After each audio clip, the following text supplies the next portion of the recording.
So a couple of reminders before we start. Final is next week, this coming Tuesday. We have already booked Genie. We are in the process of requesting an overflow room.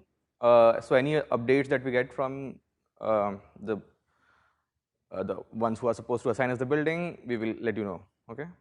And please see Piazza post for all the updates regarding like what will be covered in the finals and whatnot. And feel free to ask any question on Piazza.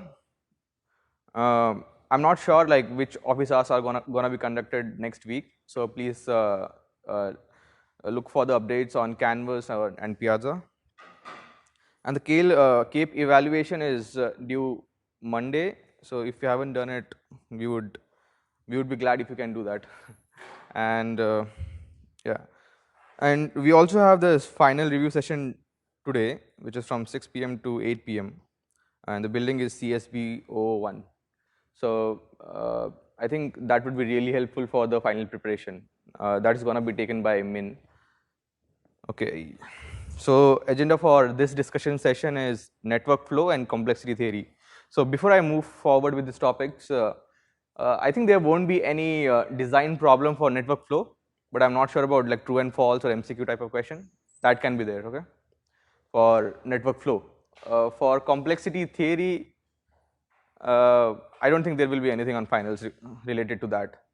So like if you look at it objectively, this discussion session is going to have the least effect on your final, but interesting nonetheless. Yeah. Everything clear so far? Any other logistic questions, something like that? Okay. So let's start with the network flow. So let's try to revise like what we have learned in the class so far. So in a network flow, we are basically given a directed graph where each edge is labeled with some non-negative capacity, C, and there are two special vertices, S and T. S is basically a source and T is a sink. And there will be a whole flow of some capacities or something like that from S, and it will go until T. Okay, so here these values that we see here, 20, 10, 30, 20, these are the capacities. That means the maximum value that you can send through these edges are these values. Okay, like you can choose to send anything less than this, but you cannot exceed these quantities when you are actually doing the algorithm.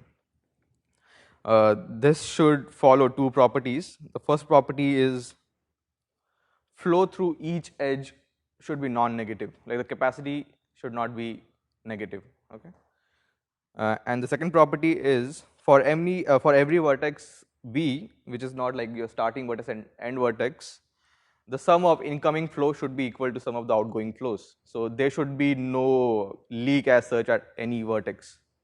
Okay, so whatever is coming, it is like a conservation property. Like whatever is coming in that particular node, the same amount should go out. Okay, for example, at this node B, we can see this node. So the incoming flow is 10 plus 10, which is 20, and the outgoing flow is also 20. Okay, so these two properties should remain true here. And the algorithm that we use to solve this kind of problem is this Ford-Fulkerson algorithm.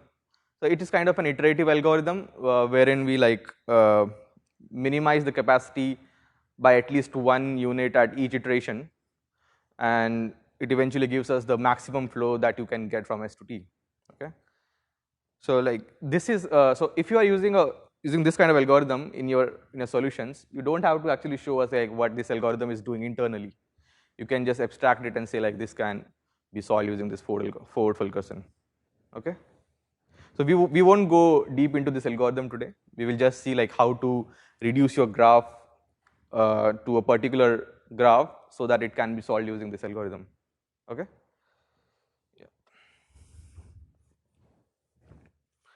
So the runtime of this algorithm is this O of EC. So E is the total number of edges in your graph, and C is the maximum capacity that you can have.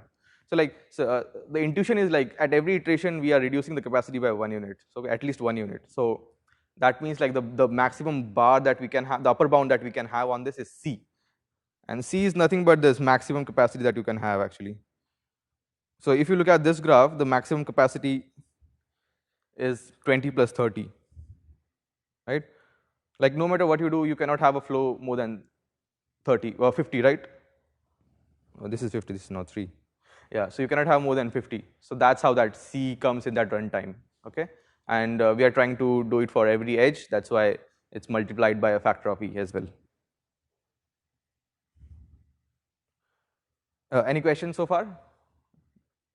Okay, great. So like we have seen a couple of problems in the during our class as well. Example like the bipartite matching problem. So these kind of problems can be solved using this algorithm. Okay. So we will try and see like a practice problem today, and let's see like how we can apply this algorithm to that problem. So this is the interesting problem, this TA assignments. So the CSE department is responsible for hiring TAs every quarter, and based on the students' preferences and the class capacities, the TAs are assigned to each class. Okay. So let's say for the next quarter, there are these two courses are there, CSE 101 and CSE 105, offered by Professor Jones and Professor Lovett. And Professor Jones has requested for 3 TAs, whereas the professor for CSE 101 he has requested 105 has requested for 5 TAs. Okay, and there are 7 candidates who have applied for the TA. Okay, and their preferences are given as follow. A and B prefer only 101, whereas C, D, and E they prefer 105, and F and G they don't mind any, like they prefer both actually. So like what is the assignment that, like how can you assign these applicants to a specific class? Do you think there is a solution for this one?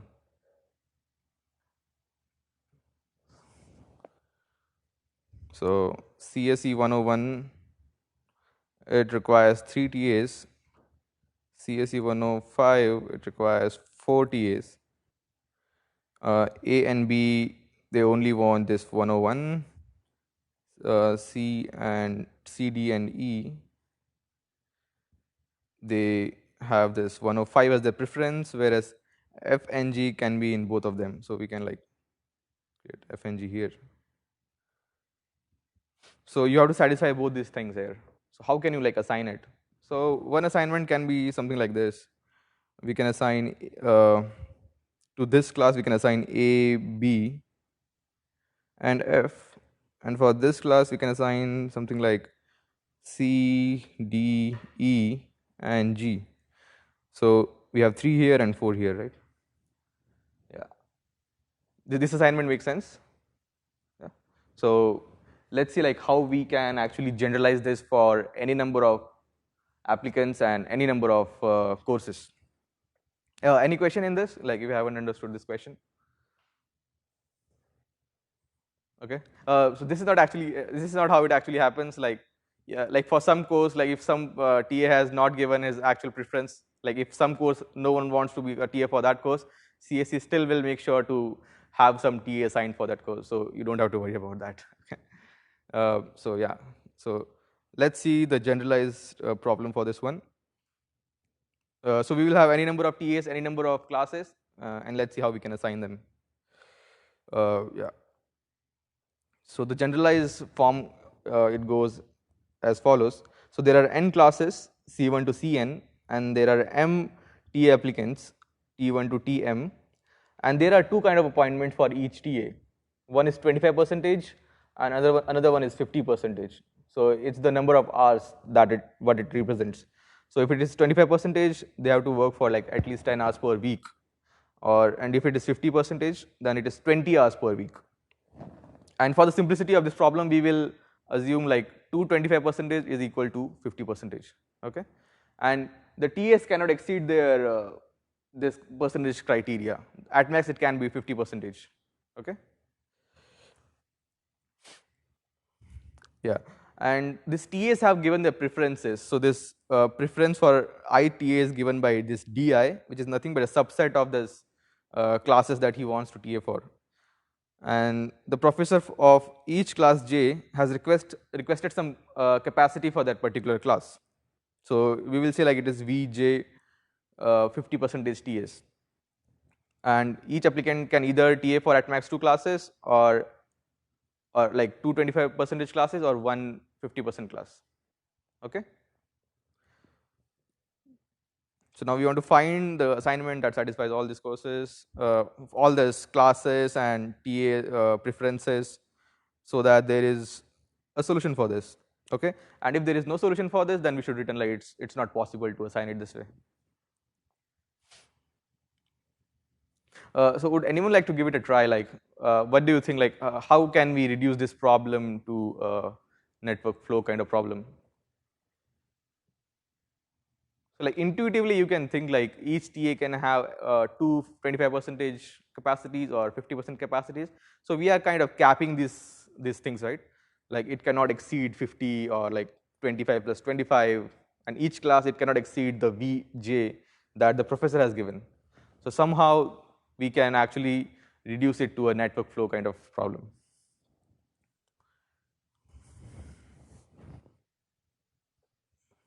So it is essentially equal to that bipartite matching problem that I think we have seen in class, right? So we have two sets, set A and set B. So we are trying to assign the elements from set A to set B, right? And yeah, obviously, like you cannot have the edges from some element from set A to set A, right? The same thing cannot happen. Okay, so let's see. So we will create this network flow graph, and every edge will have this 25% assignment. Okay, so 1 unit is equals to 25% appointment. So all the edges that we will see, it will have 1%.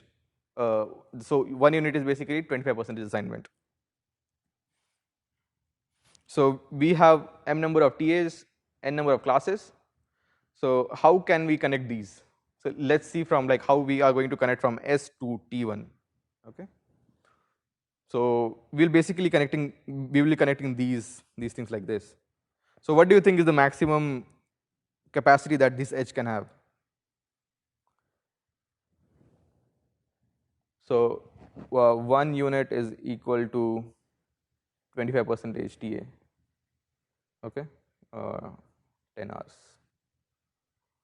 per week. So like what is the maximum capacity that a particular TA can have? Yeah, 2, right? So it can have something like 2. Similarly for all the TAs it can be 2, right? So this was quite simple. And this TAs, like each TI has given its preference in this form. Ci plus 1 to some Cj. Okay. So this T1, it will be connected to this, let's say C1 and then C3 and somewhere in this group as well. So like what is the maximum assignment that a particular TA can have for a particular class? What is the maximum capacity for that? Yeah, like it can be 50%, right, there. So it can be 2 there, right? Similarly for this as well, it is 2. And in the end we need to, is this clear? Like how we are connecting Ti to Cjs and how the capacity is 2? Yeah, okay. Because the maximum appointment is 50%, so it cannot exceed more than 2 units, okay?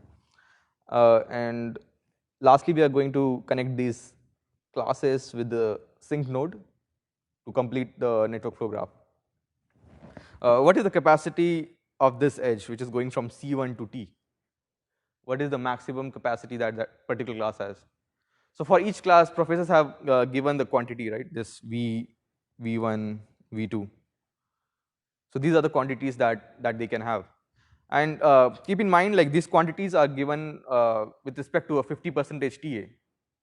Okay, so while forming these weights and assigning them capacities, we need to make sure that it is 2 of V1, it is 2 of V2, right? 2 of V3, 2 of Vn. Make sense? Because how we have defined our graph, the basic unit that we have defined. So this is the overall network flow graph for this problem. Make sense? This makes sense? So like if we take this particular node here, so the maximum capacity that is going to that particular node is 2. So you can have an assignment something like this. So let's delete this thing here, and yeah, you can either have like 1 plus 1, right? Or you can have something like 2, but you cannot have something like 2 and 1, because that is not allowed by the conservation property, because the maximum flow that you are getting to spare is 2 here. So it cannot be more than 2, like addition of these two numbers cannot be more than 2. Okay? It can be less than 2, but it can never be more than 2. Make sense? Yeah. Okay, this is the same thing that we did. Yeah, so this is the nice diagram if the previous diagram was complicated for you, like if I wasn't clear there. So capacity of edges from S to T is 2, T to C is 2 as well, and Ci to T is 2 Vi. Okay. So now think about it, like if we are able to assign each class that particular capacity, what is going to be the maximum flow of all this graph? Like for a given class Ci, the capacity is Vi, right? So this capacity has to be exactly like at least Vi, right? Like if it is any less than Vi, then that class won't function, right? So it has to be Vi, at least. Okay? And for like if it is true for each of, and it has to be true for each class. So summation of 2 Vi, I going from 1 to n, this should be the max flow of this whole graph. Make sense? Like if you make a cut here, this is the actual flow going through that cut. So in order to do a valid assignment for this problem, the max flow has to be equal to the summation of 2 Vi for each I. Make sense? Yeah. Yeah, sure. We had this 1 unit is equals to 25%. Okay, and the capacity for each class is given in terms of 50%. So we are converting that 50. So 50 is 2 units, right? Yeah. So that's why, and capacity is given in terms of 50%. So we are converting that into a 25% capacity. So that's why we are multiplying it by 2. So if a professor has given, like, let's say he wants 4 50% TAs, okay, so we are basically saying it is equal to 8 25% TAs. So a factor of 2 is multiplied. Yeah, yeah. Anything else before we move forward? Okay, great. Yeah, so this is the same thing that I said before. The max flow has to be equal to this particular summation.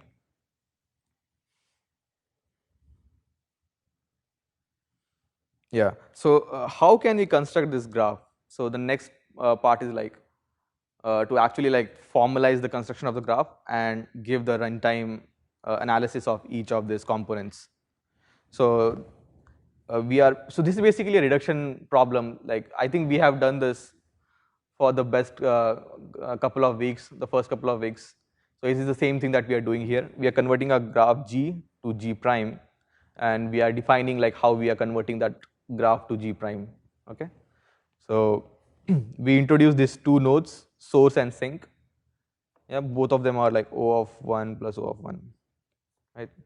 Nothing but O of 1, and a vertex Ti for each TA.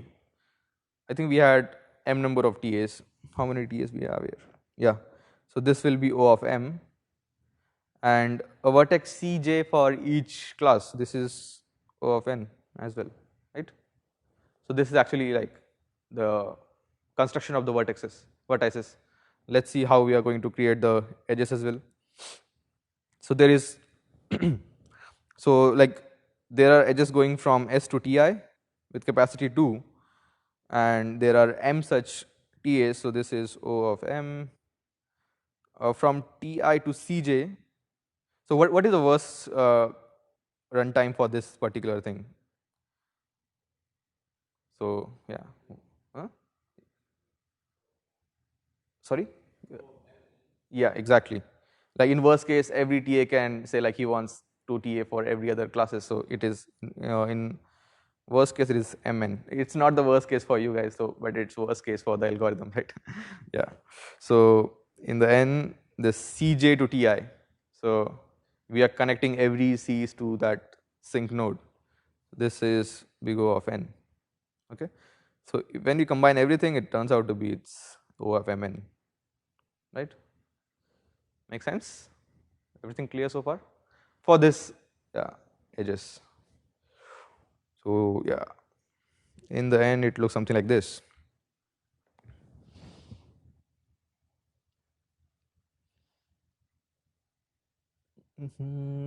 Yeah, this is the same algorithm. We constructed a graph G prime, and then we are running this fancy algorithm called fold Fulkerson. Okay, and it is bound to give you the correct answer if your construction of graph is correct. If it logically makes sense, this graph will give you the right answer. Oh, let's see if I missed something in here.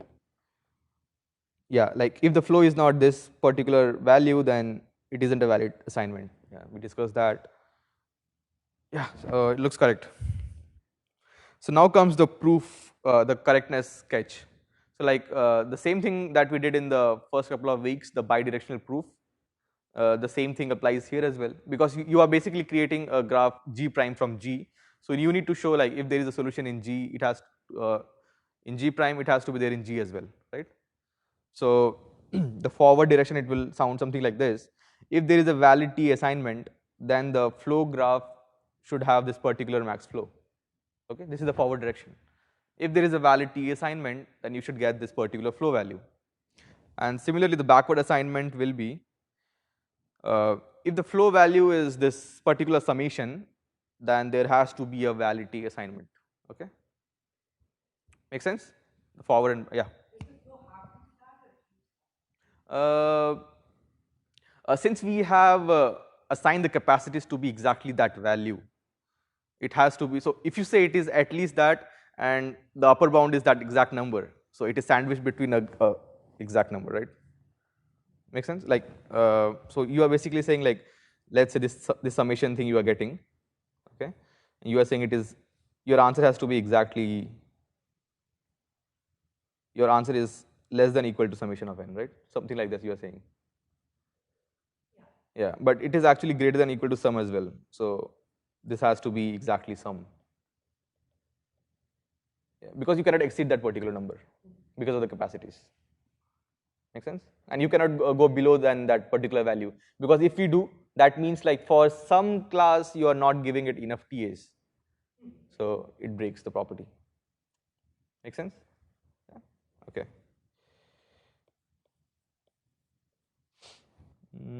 We will not go over the whole proof for this one, but the idea is just to give you the forward and the backward statements, and the proof is as usual. So you first assume like the first half is correct. So we will assume like the TA, there's a valid T assignment, and then you prove that this is the actual max flow. Similarly, in the second case, you just assume like the summation, the max flow is this value, and you prove like, so you build on top of that, and you go one step back, and you show like there is a valid assignment. Okay. So we won't go too deep into it, but I think like this will give you the idea. I think you guys have seen your fair share of bidirectional proof so far. So yeah, there's no need to push this misery further in a way. So yeah, but if you want me to go over it later after this class, then do let me know. Okay, cool. I think this runtime we did before. So let's just skip to the runtime directly. It's the same thing that we discussed. This is O of M, construction of the first layer edges, NM for the second layer edges, and N for the third layer of edges. So the total runtime is Mn, and your maximum capacity here is 2M. Why? Because from S to this T1, T2, Tm, each edge has a weight of 2. So if you make a cut here, you can see like the number of outgoing, the actual outgoing flow is 2m. Okay, so this is your maximum C. So, and we saw like the complexity for Ford-Fulkerson is basically O E into C. So if you multiply these two things, it becomes O m square multiplied by n. Make sense, this thing? Any questions? Anything? Okay, great. I think, so we won't have any kind of design problems for this, I think, in the finals, but we can have true and false or an MCQ-like problem.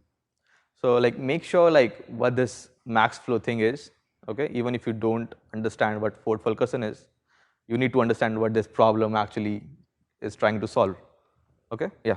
Just one question. So, I'm understanding this correctly. C is the maximum flow out of the starting vector. What is E at that? It is actually the total number of edges that you have in the graph. Total number of edges. So it is the summation of these first half. And is C the maximum outgoing flow from the start or just any other? It has to be the maximum flow for the whole network. So starting vertex is like a pivot point for us, like the easiest to solve actually, because there are no outgoing, incoming edges to that. So if we make a simple cut there, we are going to know for sure like what is the total capacity we are sending throughout the network flow. So no matter where you make this cut in the graph, this value, that value will never exceed 2m. Yeah. You can make a cut at the sync node as well. But there it is a bit complicated to think because you have the VIs, so yeah. So this is easier to think about, right? So we actually have a simpler term here. Make sense? Yeah. Any other question before we move on to the second nice topic, the complexity topic, P and P? Okay, great. Let's move forward then. Before I move forward, I want to make it clear again. This topic won't be there in the finals. We are just sharing it because we think it is cool. Okay? Yeah. It's more like a research topic. Like sometimes like we don't have a specific algorithm to solve a specific problem, but we are still trying to do some research on that. We are still trying to come up with solutions, right? So we need a mechanism in place which can actually formally define these things, so that the work that we are doing right now, it can be utilized in the future. Like if someone is able to solve a particular problem, then all the problems that we worked on, like for decades, it can be solved as well. Okay, so that is the main idea. So this is the background for the whole thing. This is reduction.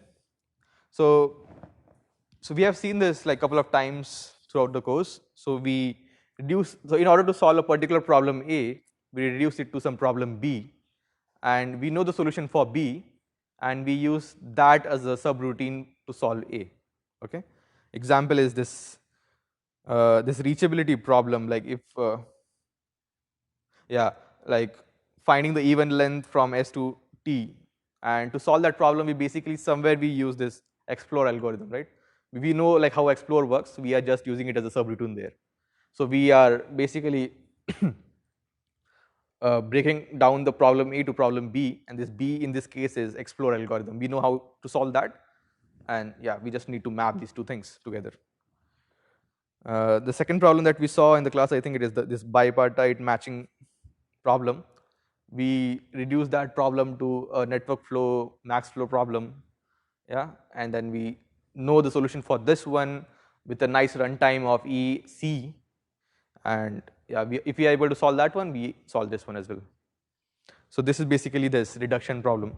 So for the sake of this discussion, we are going to simplify this problem A and B to a decision problem. That means they can either return false or they can either return true. Okay? Yeah. So this IA, let it be an instance of problem A. It basically is an input that we are giving to this problem A. And this is the solver for problem A. and it will either return true or false. Okay, so this black box, this solver is something that is doing the heavy work for us. It is the actual core of the whole algorithm. Okay. Now we assume like we have a solver for B, and we can reduce A to this particular problem B. Okay, so the graph, so the diagram, it looks something like this. So in order to solve A, we are trying to solve it using the solver B. So we are trying to reduce this A to this B. Okay, this is the kind of notation that we use it for if A is getting reduced to B. Okay, and then this will return true or false.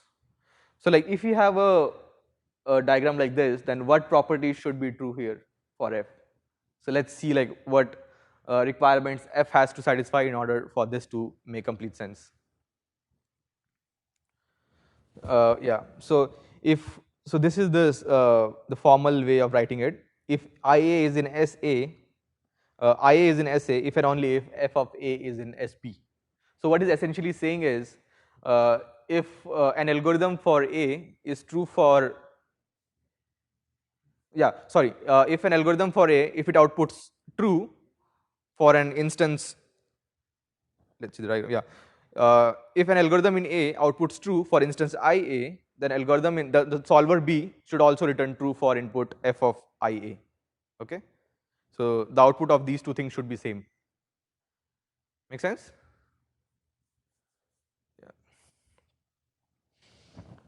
Yeah, and you can see like there is an if thing coming here. So we know like in order to prove these kind of things, we need something like bidirectional proof, right? If, because it is if and only if kind of thing, right? So if and only if B is returning true, and for A it should be true. So like we need to prove this property, actually this bidirectional property. Okay, one-to-one thing, if and only if. Let's see. Yeah. So let's introduce this two terms called hard and simple. So if we make a diagram like this, like if you are reducing A to B, we can say like B is at least as hard as A, right? Because in order to solve A, we are reducing it to B, and then we are solving B, right? So we can say like B is at least as hard as A, right? So that is the general idea. Or we can say like A is no harder than B, right? If it was simpler than B, then why would we reduce it to something complicated, right? So, right, that makes sense, right? B is at least as hard as A, okay? Or A is no harder than B, okay? This easy and hard are subjective right now. Let's define what hard means, what easy means, okay? So like if we say like something is easy, that means like we can solve it in polynomial time, okay? And if it is not able, like if we are not able to do it, then we call it hard. So this is the simple definition of, so this is what P is actually. So if we say like something is in P, that means it can be solved in polynomial time, okay? So the crux of this slide is these 2 points. So what we are saying, if A is not in P, then B is also not in P. Like if A cannot be solved in polynomial time, then B can also not be solved in polynomial time, okay? Because because A is at least as hard as B, okay? Like, I mean A is no harder than B, so that's why this property has to hold true, this first property.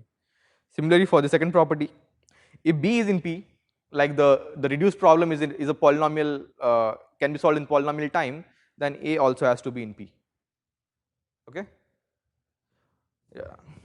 Yeah, there is a lot of if and else in this thing, so you need to actually map it properly, like how it actually, what it is actually saying, okay?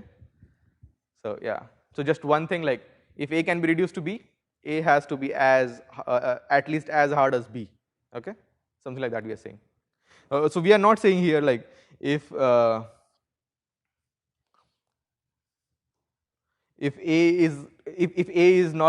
cannot be solved in polynomial time. Yeah, I think let's not make it too complicated. Okay, like there are a couple more complexity classes in this, but it will go out of scope of this class. Okay, so for now let's just see how this P works and how the NP works. So there is this new term, this NP completeness. Like, let's see what does this mean.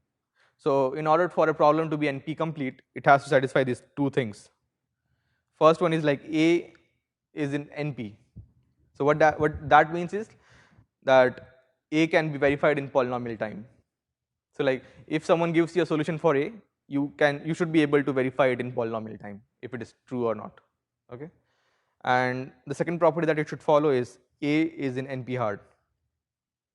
So NP hard basically means like um, it is as hard as any problem in NP. So like if B is in NP hard and it has been reduced from A, then every problem in A should be in NP. Then we say like this, B is NP hard.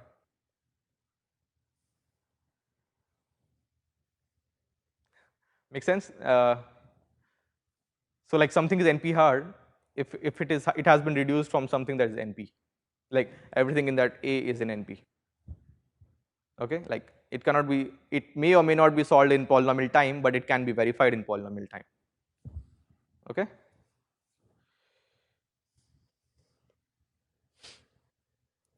We have seen this NP complete problem actually in our previous lectures. The first one is the satisfiability problem, and the second one is this coloring problem. In color, like, do you guys know what coloring problem is?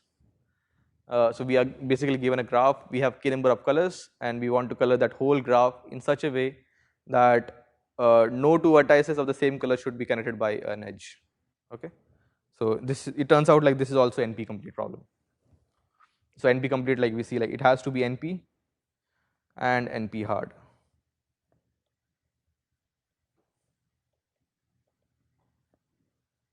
Yeah. Similarly for this click problem, have we seen this click problem in our class? Yeah. Have we? Actually, I don't remember. Yeah. So it has a structure like this actually. This problem. So like in order to find this kind of structure in a graph, it is also NP complete problem. Okay. And Hamiltonian path that we have been seeing so often, it is also an NP complete problem.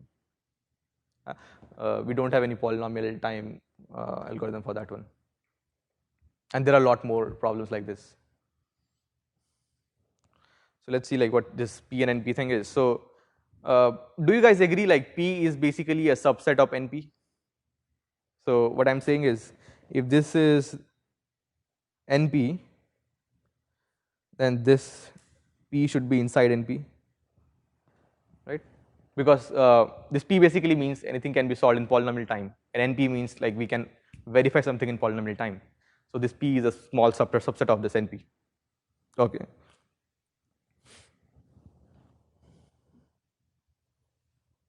Yeah, this first half, it is exactly the same thing, like giving explanation why P is a subset of NP. But this is an interesting question to ask. Is NP also a subset of P? We cannot say for sure, and it is actually a very research topic. Okay, everyone is trying to prove this thing. So if a problem is, so it basically means if a problem is verifiable in polynomial time, can it also be solved in polynomial time? That's what it means. If you are saying NP is a subset of P, this is what we mean. So this debate of P versus NP is going on. We haven't come up with a proof which actually shows that it is true. But in order to show like NP is a subset of P, we need to show like P is equals to NP, right? Like this bigger thing can be subset of this smaller thing only when these two things are equal, right? Make sense? Like they are the same thing. Only then, like if A is subset of B, B is subset of A, that means A is equals to B. Yeah. Make sense? Or need further explanation for this? Let's see. Like I think we have one more slide for this. I think that will make it a bit more clearer. So how can we solve this thing here? Like how can we, like if at all we can solve this, how can we do that? Okay. So it turns out like in order to show that, we need to show that this NP complete problem is solvable in polynomial time. This is what we are saying. Like if we show this, we actually show like P is equals to NP, or vice versa. So like how can we show this thing? So we know that if a problem B is in NP complete, then for all problems which it has been reduced from, they have to be in NP. Like if this B, if this is NP complete, then all the problems that it has been reduced from, they have to be in NP. And now we are saying like if this B itself is in P, that means we are saying like all the problems in A should also be in P, right? Make sense? Because this B has been reduced from A, and like this property we saw before, like if B can be done in polynomial time, A can also be done in polynomial time. Yeah.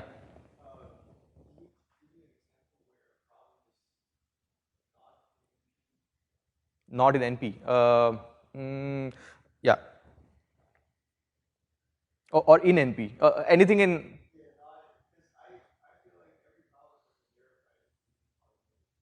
Okay, interesting. Let's see. Let me think about that. Not in NP. Right now, it's not on the top of my head, but there are some problems actually which cannot be verified in polynomial time. Let me come back to you with that like exact example. But there are some problems which cannot be actually verified in polynomial time. We haven't seen them in class so far, but they do exist. Okay, but it's like this, it's a class of these problems. Like let's say like these problems are there which cannot be solved in polynomial time, but it can still be verified in polynomial time. So it's these class. But yeah, to come up with the exact example, I need to like look it up. Okay. But this thing is like purely theoretical. Like we are saying if it can be done in this, then this can be done in this. So it is just a mechanism to show like when P is equals to NP. Okay. So like we are saying like if something can be done in NP complete, and that thing can be solved in polynomial time, then we can show like P is equals to NP. Okay.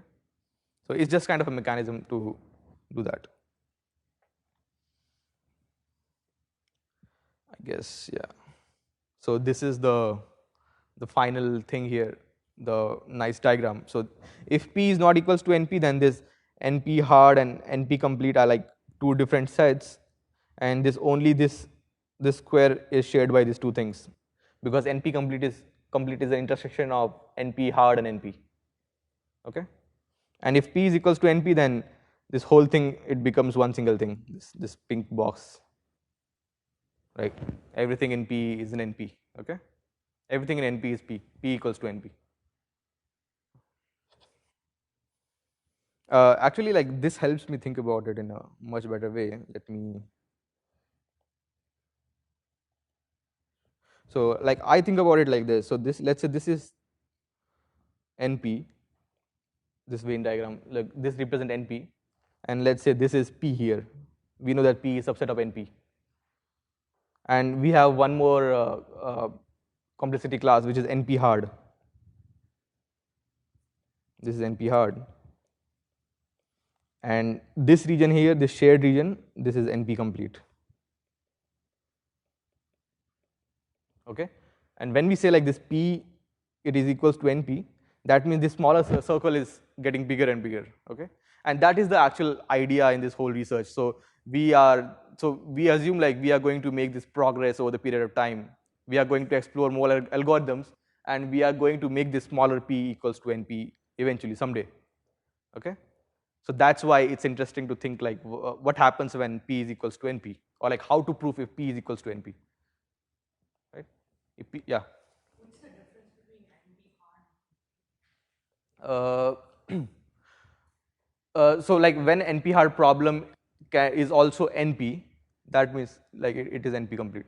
Or like did you ask like NP hard? How do you define NP hard versus NP? Okay.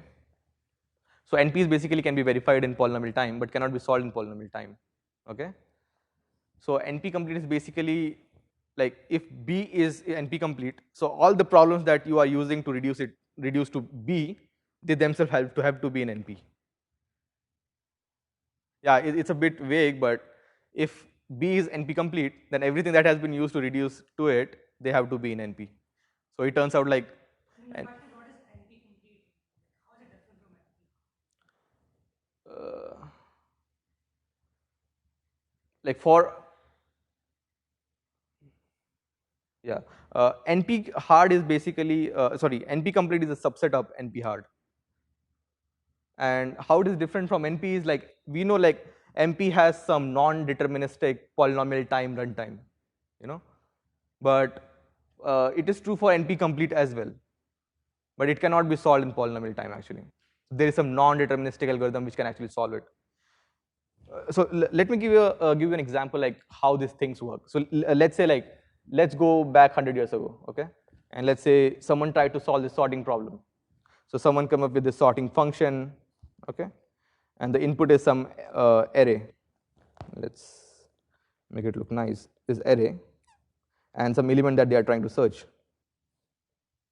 okay? And let's say there is some algorithm which actually gives you the index where element is. So we don't know what this algorithm is. So we hope that it can be solved in future actually. So like what I mean by NP actually, that is what I'm telling. Okay, NP is non-deterministic polynomial runtime. Okay, so what exactly that means? So we hope like someone will come up with this algorithm, and based on that assumption, we keep on solving the rest of the problems. If I is equals to true, we return true. Else we return false, something like this. This is a very, very small example actually, okay? So this is kind of a black box for us. This idea is very abstract actually, you know, like when we say something is NP hard or NP complete, we just know like something else can be used and be reduced to this problem, okay? So you will have some set of problems like this, like A, B, C, and D. And eventually, you know, like these problems can be reduced to some problem R. So you focus on this problem itself. And if you say like this problem is NP hard, you say like every problem that it has been reduced from is in NP. Okay? So there's a distinction between this NP and NP hard.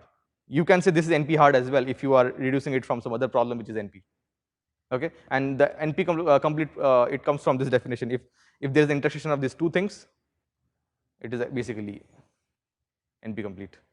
Yeah, it is actually vague, but that's the general idea. So you can never be sure like if something is NP or NP hard, but you can actually prove it. Like you can, in order to show something is NP complete, you can show like, oh, it is NP, it is NP hard as well. There is some other problem that can be reduced to this, which is NP as well. So this is NP hard. Okay, and if it is both the things, that means it is NP complete. Yeah, yeah. Fortunately, this won't be in your finals. So yeah, but yeah. Any other question? I think this is the last slide that I have.